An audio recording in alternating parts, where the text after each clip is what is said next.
우리는 어제 우리에게 갈망이 있어야 한다는 것을 살펴봤습니다. 무엇에 대한 갈망입니까? 우리의 상황이나 우리의 환경에 대한 갈망이 아니라, 우리의 삶이 나아지기 위한, 우리의 삶이 편해지기 위한 갈망이 아니라, 우리의 안전과 편안함에 대한 갈망이 아닌 우리가 하나님을 갈망해야 합니다. 여러분들은 지금 자신의 영적인 상태에 만족해 하십니까? 아니면 지금 내가 무언가 잘못되었다고 생각하십니까? 예배를 마치고 돌아가실 때 그저 오늘 하루도 예배를 잘 드리고 돌아간다는 마음입니까? 아니면 아직도 무엇인가 부족하다고 생각됩니까? 이건 그저 분위기에 취하는 것을 말하는 것이 아닙니다. 사실 사람이 많이 모이고 장엄한 파이프 오르간의 연주와 수많은 성가대의 찬양이 울려 퍼지는 그 안에 있으면 그 예배에 하나님이 임재하시는 것만 같습니다. 저도 때때로 정말로 많은 사람들이 모이는 집회나 예배 가운데 참여할 때가 있습니다. 그러면 그냥 그 예배 가운데 있는 것만으로도 마치 내가 하나님의 임재 가운데 있는 것처럼, 하나님의 큰 영광을 보는 것처럼, 아니 내가 정말로 뭔가 막 달라지는 것처럼 느껴지는 그런 분위기에 휩싸일 때가 있습니다. 뭔가 내 안이 뜨거워지는 것 같고 내가 거룩한 예배를 드린 것 같습니다. 그러나 이것은 분위기에 도취된 착각일 뿐입니다. 그러나 사람들은 이 착각에 빠져서 자신이 아무런 부족함이 없다고 생각합니다. 실상은 여전히 하나님의 얼굴을 구하지 않는데도 말이죠, 여전히 예배 가운데 나와서 하나님을 만나지 아니하고 하나님을 찾지 아니하고, 아니 하나님을 만나본 적이 한 번도 없음에도 불구하고 그저 분위기에 취해 내가 거룩한 성도가 됐다라고 착각에 빠지는 경우가 있습니다. 이것은 마치 사마리아 여인이 예수님께 우리 조상들은 이 산에서 예배하였는데 당신들의 말은 예배할 곳이 예루살렘에 있다 하더이다 라고 한 그 질문과 같습니다. 이 여인은 어디서 예배를 드리느냐? 그렇게 묻습니다. 우리가 어떤 형태로 어떤 방식으로 예배해야 합니까?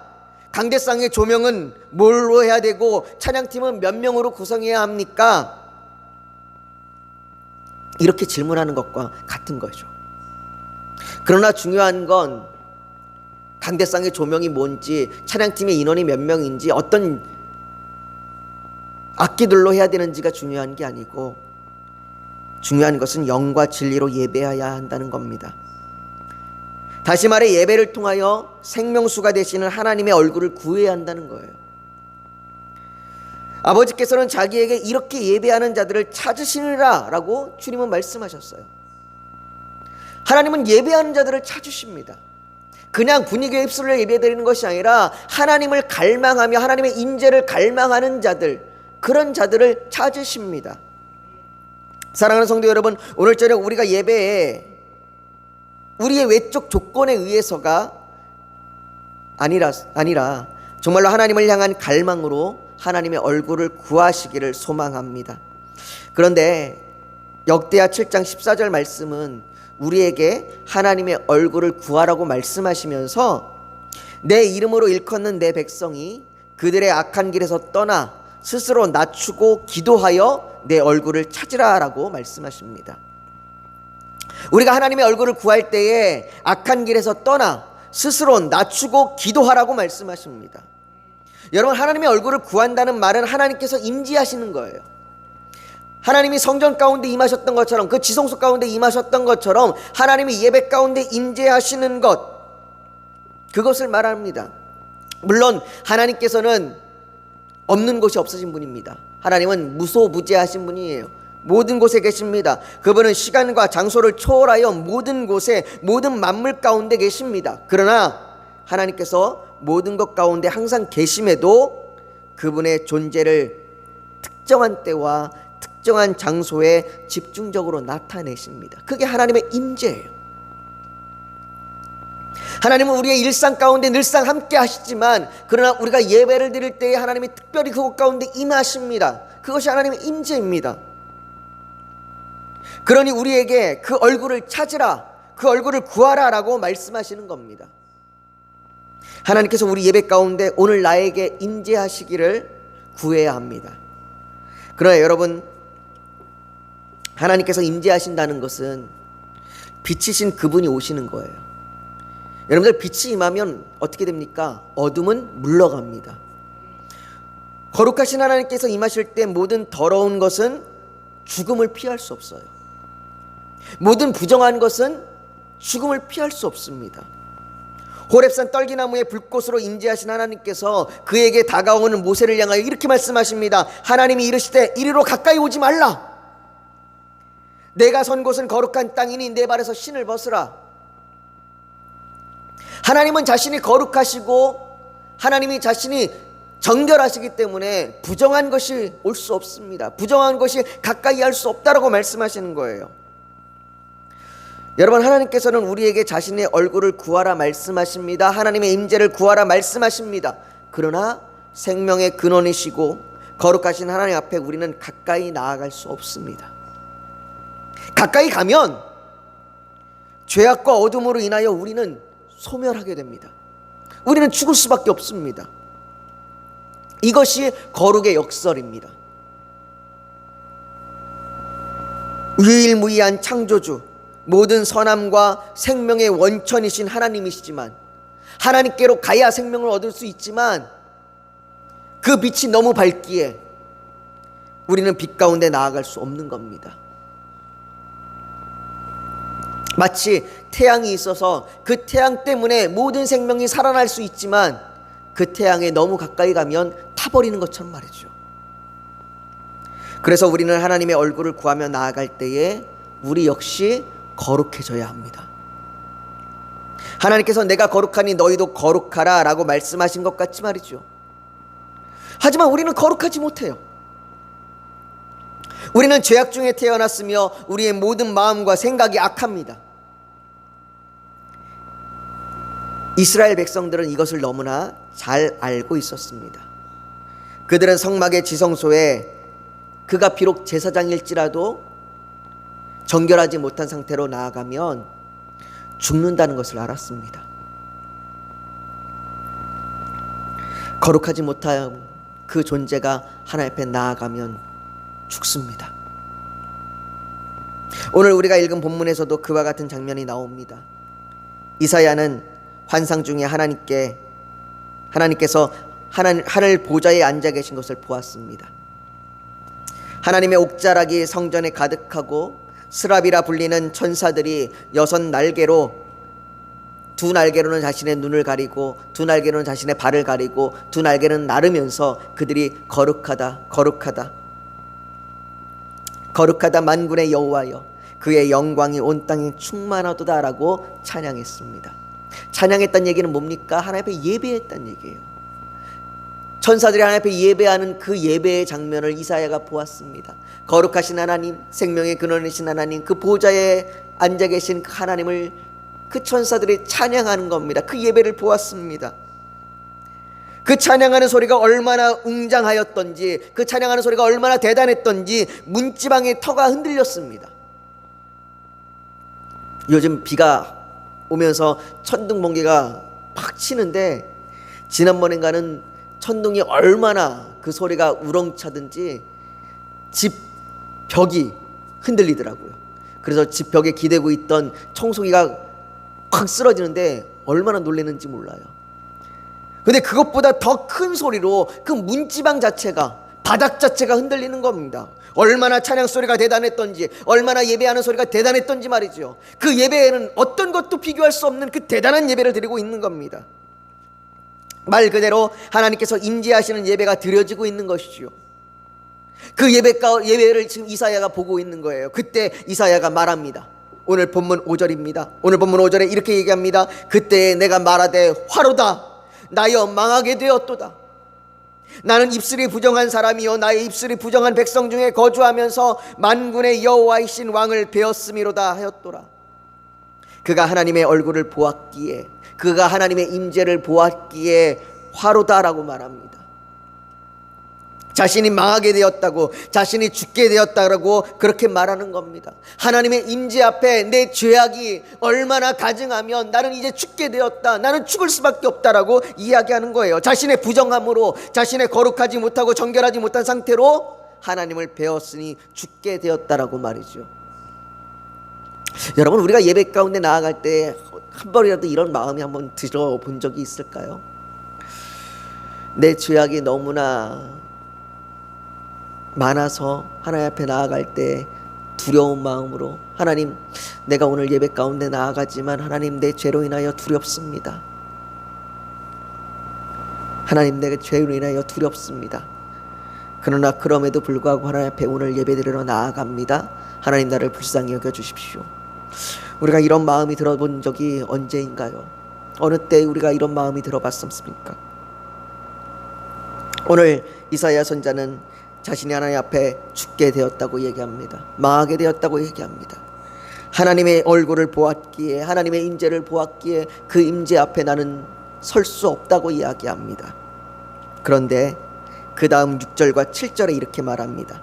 6절과 7절에 보면 그때의 그 스랍 중에 하나가 부젓가락으로 제단에서 집은 바 핀 숯을 손에 가지고 내게로 날아와서 그것을 내 입술에 대며 이르되, 보라, 이것이 내 입에 닿았으니 내 악이 제하여졌고 내 죄가 사하여졌노라. 이 숯이 무엇이기에 이사야의 입술에 되었더니 악이 제하여지고 죄가 사하여진 것입니까? 이 숯은 제단에서 나온 숯입니다. 이 제단이 정확히 어떤 제단인지는 우리는 알 수 없습니다. 성경에 나와 있지 않기 때문에. 그러나 하나님의 전에 있기 때문에, 하나님의 그 하늘 보좌에 있기 때문에 아마 거룩한 제단일 겁니다. 그 거룩한 제단에서 정결한 숯이 이사야에게 닿자, 이사야의 입에 닿자 그가 죽는 것이 아니라 하나님의 거룩이 그에게 옮겨진 겁니다. 마치 어둠 가운데 빛을 비추자 어둠이 사라지고 온통 밝아진 것과 같이 그가 망하게 된 존재가 하나님의 그 숯이 입에 닿자 거룩하게 되었던 겁니다. 하나님의 거룩이 이사야를 죽게 한 것이 아닙니다. 오히려 그를 변화시켰습니다. 우리는 이 모습을 예수님을 통해서도 볼 수 있습니다. 수많은 사람들이 예수님을 따랐습니다. 그 중에 많은 사람은 병든 사람들, 귀신 들린 사람들이었습니다. 한마디로 이들은 부정한 사람들입니다. 정결하지 못한 사람들입니다. 특별히 혈루증을 앓는 여인 같은 경우는 그가 다른 사람들과 접촉해서는 안 됩니다. 이 사람들은 사람들이 자기에게 오지 못하도록 나는 부정하다 말해야 되는 사람들입니다. 그런데 그들이 주님 앞에 나왔을 때 예수님께서 그들을 만지셨습니다. 이런 사람들을 만지면 만진 사람도 부정하게 됩니다. 그러나 예수님은 그 부정한 사람을 만졌을 때 자신이 부정해지는 것이 아니라 오히려 예수님의 정결함이 그들 가운데 임하고 예수님의 정결함으로 그들이 병이 고쳐지고 귀신이 떠나가고 죽은 자가 살아났습니다. 예수님의 빛이 그들을 변화시키신 것이죠. 사랑하는 성도 여러분, 우리의 죄악과 우리의 부정함으로 감히 하나님의 얼굴을 구할 수 없습니다. 하나님을 갈망할 수 없습니다. 하나님의 임재를 구할 수 없습니다. 그러나 예수 그리스도를 통하여 하나님의 거룩이 우리를 침범해 들어왔습니다. 하나님께서 내가 거룩하니 너희도 거룩하라 라고 말한 그 말씀이 내 힘과 내 노력에 의해서가 아니라 하나님의 임재로 말미암아 내게 이루어지는 것입니다. 그러니 야고보 사도가 우리에게 이렇게 말합니다. 하나님을 가까이 하라. 그리하면 너희를 가까이 하시리라. 우리가 부르는 찬양 중에 주께 가까이라는 찬양이 있습니다. 주께 가까이 날 이끄소서. 간절히 주님만을 원합니다. 채워주소서. 주의 사랑을, 진정한 찬양을 드릴 수 있도록.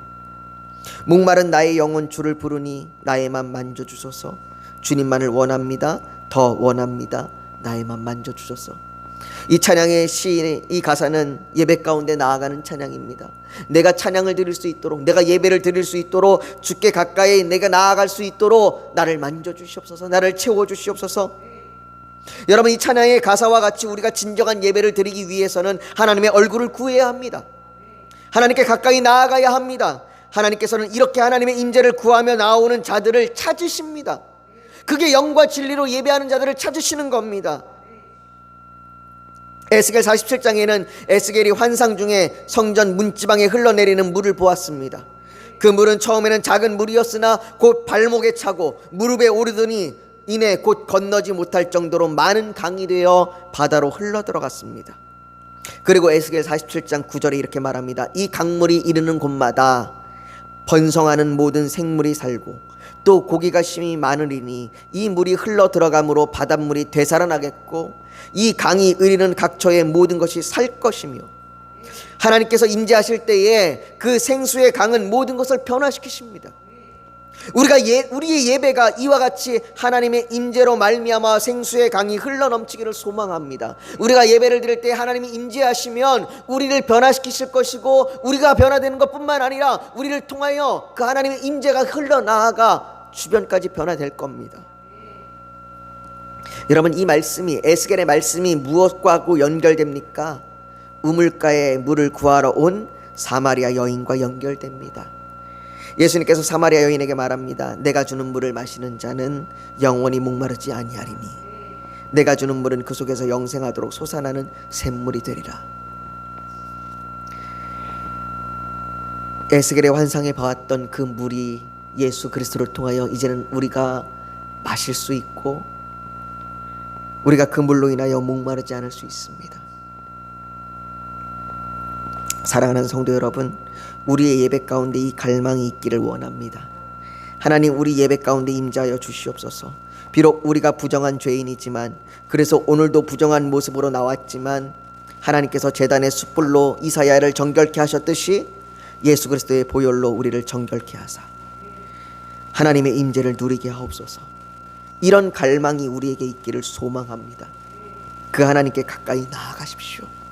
그러면 하나님이 여러분들께 가까이 나아오실 겁니다.